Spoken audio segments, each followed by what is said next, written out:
padres, al igual que hicieron los suyos con ellos mismos, nos legaron el conocimiento de los primeros héroes, de los dioses y sus hazañas. De la tradición heredada de nuestros ancestros, obtenemos el mayor tesoro posible, la sabiduría que encierran las historias más antiguas de nuestro pueblo.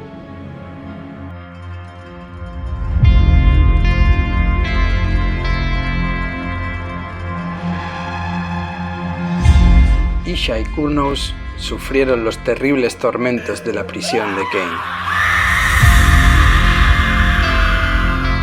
Aprisionados con ataduras de llamas y hierro ardiente, el dios y la diosa sufrieron arrojados a un pozo de llamas, fuera de la visión de los mortales y los dioses. De todos los dioses, solo Baul, el herrero, intercedió por ellos y finalmente llegó a un pacto. Construiría 100 espadas a cambio de su liberación, pues Baul era el mejor herrero de todos los tiempos, y una sola de sus armas tenía un valor incalculable. Fue fijada una fecha para el cumplimiento del trato.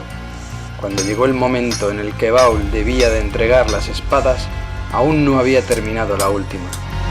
Para evitar que Cain se diera cuenta, Baul utilizó una espada normal de los mortales y la mezcló con las que había fabricado.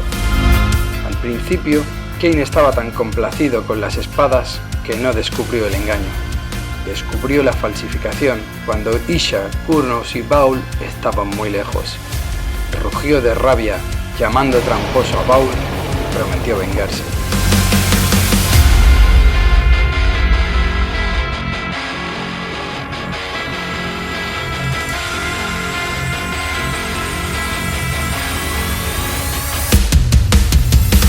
Durante los últimos días de la guerra en el cielo, Baul reforjó la espada con la que buscaba enfrentarse a Cain y la convirtió en la espada más poderosa que jamás haya existido.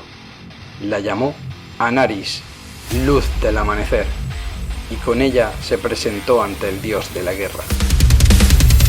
El combate fue largo y Baul consiguió hacer mucho daño a Cain, pues Anaris se mostraba tan dañina y veloz como los relámpagos, pero la furia de Cain acabó por superar la habilidad del dios herrero y lo expulsó del cielo.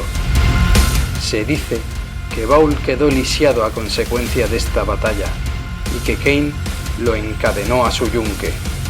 Tomó posesión de Anaris sin miramientos. Y así fue como el dios de la guerra ganó la guerra en el cielo.